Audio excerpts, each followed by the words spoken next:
इस कहानी की शुरुआत होती है फ्रैंक मॉरिस नाम के एक आदमी से, जिसे एल्केट्राज नाम की एक हाई सिक्योरिटी जेल में भेजा गया था। ये जेल पैसिफिक ओशन में मौजूद एक बड़े से पत्थर पर बनी थी और इस जेल में इस दुनिया के सबसे खूंखार अपराधियों को रखा जाता था। अब एल्केट्राज के बारे में लोगों का ये कहना था कि ये जेल इस दुनिया की सबसे सिक्योर जेल है और इस जेल से भाग पाना पूरी तरह से इम्पॉसिबल है। लेकिन उनका ये भ्रम बहुत जल्द टूटने वाला था, क्योंकि फ्रैंक मॉरिस, जिसे हमने कहानी की शुरुआत में देखा था, वो जेल तोड़कर भागने के लिए ही मशहूर है। अब जेल में आने के बाद मॉरिस की अच्छे से तलाशी ली गई और इसके बाद उसे उसके सेल में डाल दिया गया और अब मॉरिस को इस सेल में अपनी पूरी जिंदगी गुजारनी होगी। अब अगली सुबह जब ये सभी कैदी नाश्ता कर रहे थे, तब मॉरिस की मुलाकात लिटमस नाम के एक दूसरे कैदी से हुई। लिटमस के पास एक पालतू चूहा भी था जिसे वो अपना दोस्त मानता और उसे अपने साथ खाना भी खिलाता। अब जब मॉरिस लिटमस से बात कर रहा था, तब उसकी नजर वुल्फ नाम के एक मोटी कैदी पर गई जो उसे उल्टे सीधे इशारे कर रहा था। हालांकि मॉरिस ने इस पर ज्यादा ध्यान नहीं दिया और इस मोटू को इग्नोर कर दिया। अब खाने के बाद मॉरिस को वार्डन के ऑफिस में लाया गया और यहाँ वार्डन ने उसे धमकाते हुए बोला कि अगर तुम्हें अपनी जान प्यारी है तो तुम इस जेल से भागना तो दूर, ऐसा कुछ करने की सोचना भी मत। अब उस शाम जब ये सभी कैदी शार ले रहे थे, तब वुल्फ दोबारा से मॉरिस के पास आया और उसे खुलेआम छेड़ने लगा। अब यहाँ मॉरिस के सब्र का बांध टूट गया और उसने इस मोटी की जमकर धुनाई की। अब चूंकि मॉरिस ने जेल के सबसे ताकतवर कैदी को पीट दिया था, इसलिए जेल के बाकी कैदी भी मॉरिस से डरने लगे थे। अब चूंकि मॉरिस का दिमाग काफी तेज था, इसलिए उसे जेल की लाइब्रेरी को मैनेज करने का काम दिया गया। इस दौरान मॉरिस की मुलाकात इंग्लिश नाम के एक बंदे से हुई जिसे मर्डर के इल्जाम में 2 बार उम्र कैद की सजा मिली थी। अब बातों बातों में मॉरिस को पता चला कि इंग्लिश को इतिहास की किताबें बहुत पसंद है और इस वजह से इन दोनों में काफी अच्छी दोस्ती भी हो गई। अब कुछ दिनों बाद मॉरिस की मुलाकात डॉग नाम के एक बंदे से हुई जो एक बहुत ही बेहतरीन पेंटर था और अपने अकेलेपन को दूर करने के लिए वो सारा दिन पेंटिंग में लगा रहता। अब एक दिन मॉरिस इंग्लिश से मिलने पहुंचा और उससे इस जेल के बारे में पूछा। इस पर इंग्लिश ने उसे बताया कि इस जेल से भाग पाना इम्पॉसिबल है, क्योंकि यहाँ दिन में 12 बार कैदियों की गिनती की जाती है और जेल के चारों तरफ स्नाइपर्स की एक टीम 24 घंटे तैनात रहती है, ताकि अगर कोई कैदी जेल से भागने की कोशिश करे तो वो उन्हें मार डाले। पर इन सब के बावजूद भी अगर कोई कैदी इस जेल से भागने में कामयाब हो गया तो वो समंदर के ठंडे पानी में डूबकर अपनी जान गंवा देगा। अब उस रात एक गार्ड ने मॉरिस को कारपेंटर की नौकरी के बारे में बताया, जिसमें उसे हर घंटे 15 सेंट्स की तनख्वाह मिलेगी। अब अगले दिन जब मॉरिस जेल के कंपाउंड में था, तब वुल्फ ने एक बार फिर उस पर हमला कर दिया। अब यहाँ मॉरिस और वुल्फ के बीच लड़ाई हो गई और जब एक गार्ड ने इन्हें रोकने की कोशिश की, तब वुल्फ ने उस गार्ड पर चाकू से हमला कर दिया। अब इस मारपीट के चलते इन दोनों को जेल की काल कोठरी में बंद कर दिया गया और ये देखकर मॉरिस को काफी गुस्सा आया, क्योंकि वो तो सिर्फ अपनी जान बचा रहा था। अब 2 दिन बाद जब मॉरिस उस काल कोठरी से बाहर निकला, तो लिटमस ने अपने चूहे के जरिए उसे एक वेलकम नोट भेजा। अब मॉरिस के बगल वाले सेल में एक नया कैदी आया था जिसका नाम चार्ली था और वो इस जेल में एक बहुत बड़ी चोरी की सजा काट रहा था। अब एक दिन जब वार्डन सेल्स की जांच कर रहा था, तब उसकी नजर डॉग के सेल पर गई जो उसकी बनाई पेंटिंग से भरी पड़ी थी। इन पेंटिंग्स में एक पेंटिंग वार्डन की भी थी, पर वार्डन को ये पेंटिंग बिल्कुल पसंद नहीं आई, इसलिए उसने डॉग के कमरे से सारी पेंटिंग्स निकलवा दी और उसकी पेंटिंग की परमिशन को भी रद्द करवा दिया। और इसका मतलब ये था कि आज के बाद डॉग इस जेल में पेंटिंग नहीं कर पाएगा। अब वार्डन के इस फैसले से डॉग का दिल टूट गया, क्योंकि वो इस जेल में अपनी पेंटिंग्स के सहारे ही जिंदा था। अब अगले दिन जब ये सभी कैदी जेल की वर्कशॉप में थे, तब मॉरिस का ध्यान डॉग पर गया जो कि काफी उदास लग रहा था। यहाँ मॉरिस ने एक गार्ड से बोला कि तुम्हें डॉग पर ध्यान देना चाहिए, क्योंकि आज वो कुछ ठीक नहीं लग रहा। पर गार्ड्स ने मॉरिस की बातों को इग्नोर कर दिया और उसे अपने काम से काम रखने को बोला। अब काम के दौरान डॉग ने एक कुल्हाड़ी उठाई और वार्डन के विरोध में अपने हाथ की 3 उंगलियां काट डाली। अब ये देखते ही गार्ड्स डॉग को लेकर जेल के हॉस्पिटल में गए और वहीं दूसरी ओर मॉरिस एक कोने में खड़े होकर ये सब देख रहा था।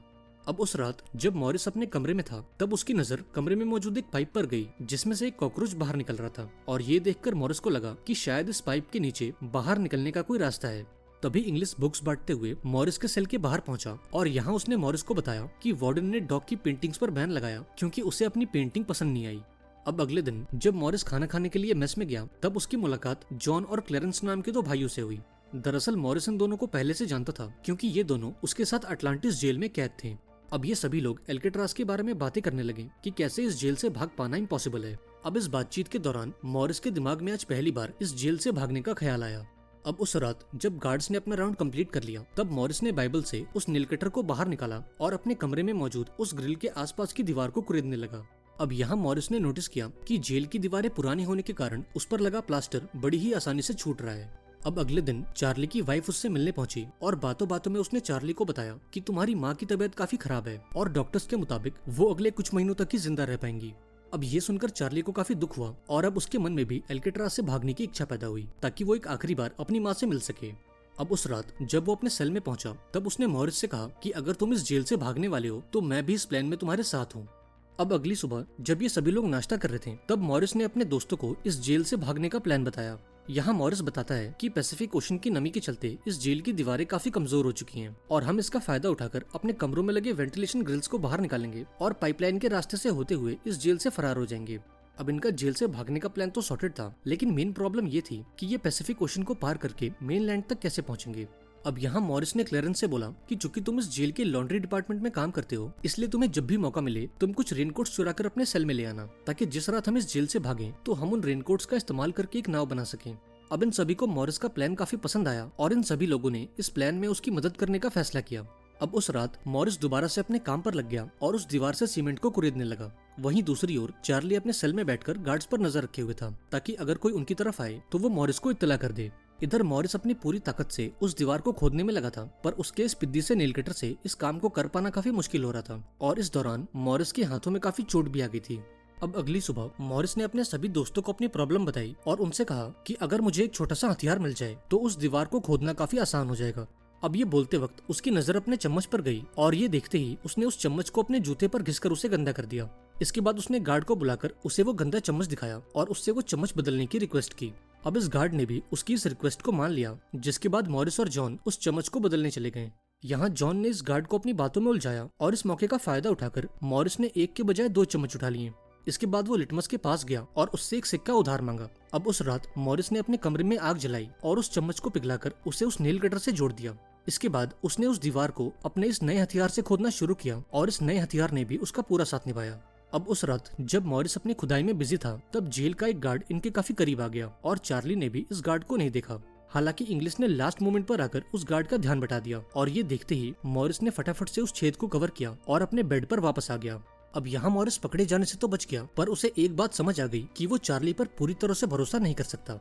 अब अगले कुछ दिनों तक खोदने के बाद मॉरिस ने नोटिस किया कि भले ही ये ग्रिल काफी पुरानी है, पर इसे खोलने के लिए उसे एक खास किस्म का औजार चाहिए होगा। इसी बीच मॉरिस जब भी जेल के कंपाउंड में जाता तो खुदाई से निकली मिट्टी को अपनी जेब में भरकर उसे जेल के ग्राउंड में गिरा देता। अब जेल की वर्कशॉप में काम करते वक्त मॉरिस ने एक खास किस्म का हथियार बनाया ताकि वो कमरे की उस ग्रिल को काट सके। अब जेल की सिक्योरिटी से बचने के लिए मॉरिस ने अपने हाथ में एक लोहे का टुकड़ा पकड़ लिया और जब इस मशीन का अलार्म बजा तो जेल के गार्ड्स ने उससे वो लोहे का टुकड़ा ले लिया। पर ये तो मॉरिस की एक चाल थी और उसका असली हथियार उसके जूतों में मौजूद था।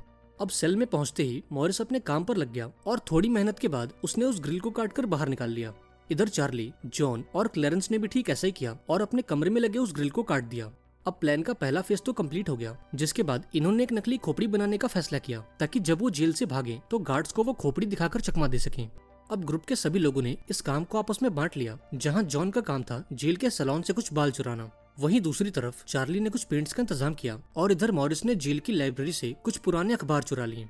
इसके बाद इन्होंने दीवार से निकले सीमेंट को पेपर से जोड़कर एक स्कल का ढांचा बना लिया और फिर उस ढांचे को पेंट करके उसके ऊपर इंसानी शक्लें बना दी और आखिर में उस ढांचे पर कुछ बाल लगाकर उसे एक असली सर जैसा बना दिया। इधर मॉरिस ने पेंट की मदद से एक नकली ग्रिल भी बनाई ताकि जब वो जेल से भागे तो गार्ड्स को वो खाली जगह दिखाई न दे। अब एक रात मॉरिस ने फैसला किया कि वो ग्रिल के उस पार जाकर बाहर की चीजों का मुआयना करेगा। अब यहाँ उसने उस खोपड़ी को अपने बेड पर रख दिया और उस ग्रिल से बाहर निकलकर पाइपलाइन से होते हुए ऊपर आ गया। अब ऊपर आने के बाद उसने एक लोहे का दरवाजा देखा जो कि काफी ऊंचाई पर था और मॉरिस अकेला उस तक नहीं पहुंच पा रहा था। वहीं दूसरी तरफ जेल का एक गार्ड राउंड पर निकला और जब वो मॉरिस के सेल के बाहर पहुंचा तो उसने बिस्तर पर पड़ी उस खोपड़ी को मॉरिस समझ लिया और चुपचाप आगे बढ़ गया। अब अगली सुबह मॉरिस ने अपने बाकी दोस्तों को उस दरवाजे के बारे में बताया और यहाँ जॉन और मॉरिस ने दोबारा से उस गेट तक जाने का फैसला किया। अब उस रात जब सभी कैदी चैन की नींद सो रहे थे तब जॉन और मॉरिस अपने सेल से बाहर निकले और उस लोहे की गेट तक पहुंचे। अब यहाँ मॉरिस जॉन के कंधे पर चढ़ गया और उस गेट का मुआयना करने लगा। अब यहाँ मॉरिस को एहसास हुआ कि अगर उन्हें कोई हथियार मिल जाए तो वो इस लोहे के गेट को काट सकते हैं। अब अगले दिन जब ये सभी लोग अपनी म्यूजिक क्लास में थे तब मॉरिस की नजर एक टूटे हुए पंखे पर गई जिससे वो एक काम का हथियार बना सकते थे। इसलिए क्लास खत्म होते ही उसने उस पंखे को एक इंस्ट्रूमेंट बॉक्स में डाला और बड़ी सफाई के साथ म्यूजिक रूम से बाहर आ गया। इसके बाद मॉरिस ने उस पंखे के सभी पार्ट्स को खोल दिया और उसके अंदर लगे मोटर से एक हथियार बना लिया जिससे वो उस गेट को काट सकते थे। अब उस रात मॉरिस और जॉन दोबारा अपने सेल से बाहर निकले और उस गेट तक पहुंचकर उसे काटने की कोशिश करने लगे। अब इस दौरान जेल के गार्ड्स ने कुछ आवाजें भी सुनी पर उन्होंने इस पर ज्यादा ध्यान नहीं दिया और चुपचाप आगे निकल गए। अब काफी कोशिश के बाद इन्होंने उस गेट को काट दिया और फटाफट से अपने सेल में वापस आ गए। अब अगले दिन जब सभी कैदियों को फिल्म दिखाई जा रही थी तब चार्ली, मॉरिस, जॉन और क्लेरेंस ने यह फैसला किया कि वो मंगलवार की रात को इस दुनिया की सबसे खतरनाक जेल से भाग निकलेंगे। अब मंगलवार की सुबह जब ये सभी लोग अपना नाश्ता कर रहे थे तब मॉरिस ने डॉग की याद में टेबल पर एक फूल रख दिया। अब दूर खड़े वार्डन ने ये सब देख लिया और उसे मॉरिस पर शक हो गया। इसके बाद वो मॉरिस के पास गया और उससे जेल के रूल्स को याद दिलाते हुए उस फूल को निचोड़कर फेंक दिया। अब ये देखकर लिटमस गुस्से से पागल हो गया और फौरन वार्डन पर हमला कर दिया, लेकिन इस हाई ब्लड प्रेशर के चलते उसे दिल का दौरा पड़ गया और उसकी मौके पर ही मौत हो गई। अब उस शाम वार्डन ने मॉरिस के सेल की जांच कराई क्योंकि उसे मॉरिस की हरकतें कुछ अजीब लग रही थीं। हालांकि जांच के दौरान गार्ड्स को मॉरिस के कमरे से कुछ नहीं मिला और न तो उनका ध्यान उस नकली ग्रिल पर गया। इसके बाद वार्डन ने गार्ड से बोला कि तुम जल्द से जल्द मॉरिस का कमरा चेंज करो, जिस पर गार्ड ने उससे बोला कि मैं कुछ पेपर वर्क करने के बाद मॉरिस के सेल को चेंज कर दूंगा। वहीं दूसरी तरफ हम वुल्फ को देखते हैं जो पूरे 6 महीने बाद उस काल कोठरी से बाहर आया था और वो एक बार फिर मॉरिस पर हमला करने की फिराक में था, लेकिन इससे पहले कि वो कुछ करता इंग्लिश ने उसे रोक लिया और यहाँ मॉरिस की जान बच गई। अब फाइनली वो दिन आ गया जब ये सभी लोग इस जेल से भागने वाले थे। यहाँ मॉरिस और उसके बाकी साथियों ने फैसला किया कि आज की रात ये सभी लोग उस गेट के पास मिलेंगे। अब रात होते ही ये सभी अपने सेल से बाहर निकले और एक एक करके उस गेट तक पहुँचे। हालांकि लास्ट मोमेंट पर चार्ली ने साथ आने से मना कर दिया क्योंकि वो काफी डर गया था। इधर जॉन, मॉरिस और क्लैरेंस फटाफट से उस गेट तक पहुंचे और एक दूसरे की मदद से जेल की छत पर आ गए। अब चार्ली ने भी थोड़ी हिम्मत जुटाई और अपने सेल से निकलकर उस गेट तक पहुंचा, पर अब चार्ली अकेला उस गेट को पार नहीं कर सकता था और इसका मतलब ये था कि उसने अपनी आजादी का मौका गवा दिया। इधर मॉरिस और उसके दोनों साथी जेल की सर्च लाइट से बचते हुए आगे बढ़े और फटाफट से जेल की बैकयार्ड में पहुंचे। इसके बाद इन्होंने इस बड़े से गेट को पार किया और फाइनली ये तीनों इस दुनिया की सबसे खतरनाक जेल से बाहर आ गए।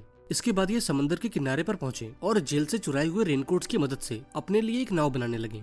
अब काफी मेहनत के बाद आखिरकार इन्होंने एक नाव बना ली और फाइनली ये तीनों एल्केट्राज नाम के इस नर्क से भाग निकले। अब अगली सुबह जैसे ही गार्ड्स ने इनके बिस्तर से वो कंबल हटाया तो उस नकली खोपड़ी को देखकर मानो इनकी सांस ही अटक गई और इन्हें इस बात पर यकीन नहीं हुआ कि 3 कैदी रातों रात इनकी नाक के नीचे से भाग निकले।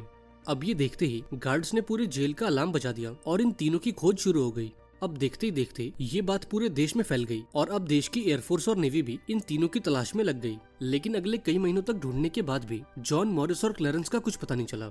अब जेल की रेपुटेशन को बचाने के लिए वार्डन ने ये अफवाह फैला दी कि वो तीनों पैसिफिक ओशन में डूबकर मारे गए, जबकि वार्डन ये जानता था कि वो तीनों इस जेल से जिंदा भागने में कामयाब हो गए। अब अगले 1 साल तक ढूंढने के बाद भी ना तो इन्हें जॉन, मॉरिस और क्लैरेंस मिले और ना ही उनकी डेड बॉडी, और आखिरकार FBI ने भी इस केस की फाइल को बंद कर दिया और कुछ इस तरह से 3 जीनियस कैदी इस दुनिया की सबसे खतरनाक जेल से भागने में कामयाब हो गए। आई होप आपको आज की कहानी पसंद आई होगी। अगर आपको ये वीडियो अच्छी लगी हो तो इसे लाइक कर देना और चैनल को भी सब्सक्राइब कर देना और मुझे कमेंट्स में बताना कि वो तीनों जेल से भागने में कामयाब हो गए या फिर सच में पैसिफिक ओशन में डूबकर मारे गए। मिलते हैं अगली वीडियो में, पर तब तक के लिए be safe and keep chilling.